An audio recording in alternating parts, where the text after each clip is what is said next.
जय भीम दोस्तों, my name is Sandeep and you are watching Ambedkarite activism. दोस्तों, डॉक्टर बाबा साहेब अम्बेडकर जी ने 13 अक्टूबर 1935 में धर्मांतरण की घोषणा क्या कर दी।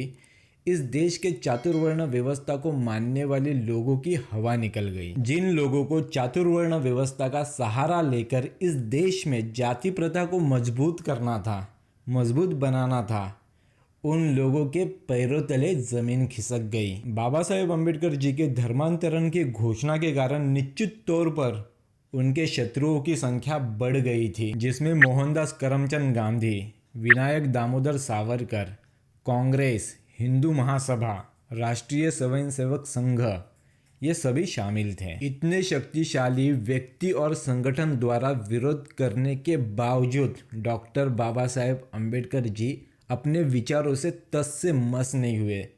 ये थी डॉक्टर बाबा साहेब अम्बेडकर जी की पावर। गांधी की सॉफ्ट हिंदुत्ववादी विचारधारा हो या फिर सावरकर जी की स्टॉन्च हिंदुत्ववादी विचारधारा हो, इन दोनों ऑर्थोडॉक्स लीडर को अगर ओवरकम करने की किसी में क्षमता थी तो वो डॉक्टर बाबा साहेब अम्बेडकर जी थे। विनायक दामोदर सावरकर जी ने जब बुद्धिज़्म को क्रिटिसाइज किया, तब डॉक्टर बाबा साहेब अम्बेडकर जी ने जो विनायक दामोदर सावरकर जी को जवाब दिया है वो वाकई में ज़बरदस्त है। डॉक्टर बाबा साहेब अम्बेडकर जी कहते हैं, बहुत से लोग शरारतपूर्ण बौद्ध धम्म की आलोचना करते हैं, उन्हीं लोगों में से एक है सावरकर। वास्तविक वो कहना क्या चाहते हैं? क्या सावरकर ये कहना चाहते हैं कि बुद्ध बुरे इंसान थे? यदि वो कहना चाहते हैं बौद्ध धम्म प्रचारक राजे महाराजे बुरे थे, तो वो अपनी भूमिका स्पष्ट शब्दों में कहे। मैं उनको जवाब देने के लिए समर्थ हूँ। दोस्तों, यहाँ समझने वाली बात यह है कि सावरकर बुद्ध को लेके भला बुरा तो कहते थे, पर जब उनको हिंदुत्व से जोड़ना हो तब बुद्ध को लेके वो सॉफ्ट हो जाते थे।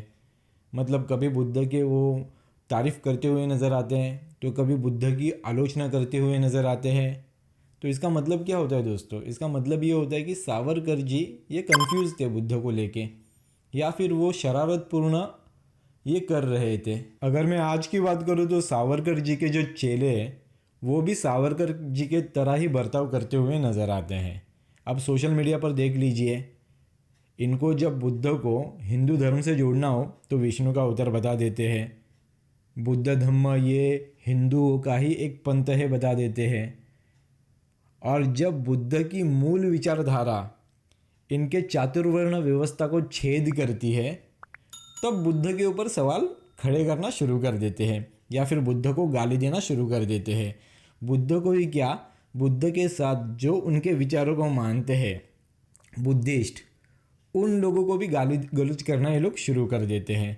तो ये जो विचार हैं ये सावरकर जी का जहरीला विचार था, पर इनको एक बात समझनी चाहिए कि इस विचार को जिन्होंने बोया था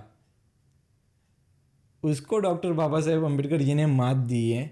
तो तुम अभी इस विचार को फिर से बो कर कोई फ़ायदा नहीं होने वाला है, तो भूल जाओ भाई इस विचार को। केसरी में सावरकर जी ने जब एक लेख लिखा था बुद्धिज़्म को लेके, उसका मराठी में टाइटल था बुद्धांच्या आततायी अहिंसेचा शिरच्छेद।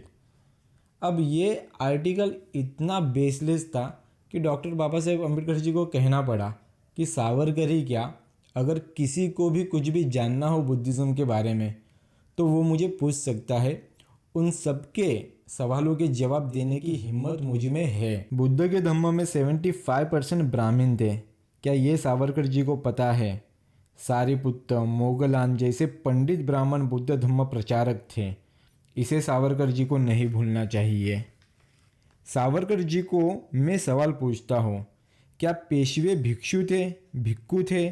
अगर नहीं तो अंग्रेज़ों ने पेशवाओं का राज्य कैसे छीन लिया? तो ऐसे नादान और गैर जिम्मेदार लोगों के बातों को महत्व ना दे।